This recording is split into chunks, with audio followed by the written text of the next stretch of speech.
Okay, we've got some showers on the radar. Also, fair warning, I have the hiccups, so just bear with me.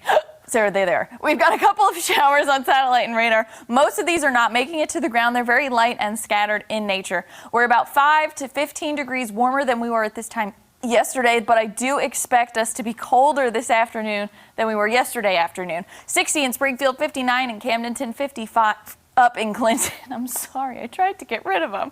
We've got winds out of the north at 5 to 10 miles per hour as that cold front came in.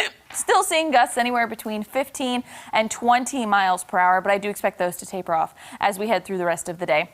So we've got a couple of wet roads for your morning commute. Otherwise, we're going to be dry through the afternoon. I expect temperatures to be chilly this morning. By this afternoon, still pretty cool with temperatures in the 60s. I did give it the grade of a B. Now tonight, we're going to have that colder air mass move in. Temperatures tonight will drop into the middle 30s. And it's going to be cold, so a frost advisory is in effect from 3 a.m. to 9 a.m. Friday morning for all of the Ozarks. You're going to want to cover up your plants, and bring your plants in.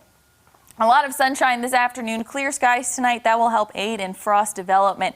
Then tomorrow, a lot of sunshine again with temperatures in the 60s. If you're working from home, you might want to stay inside today because it is going to be chilly. Not looking at overly windy conditions, still a little bit breezy though through the afternoon.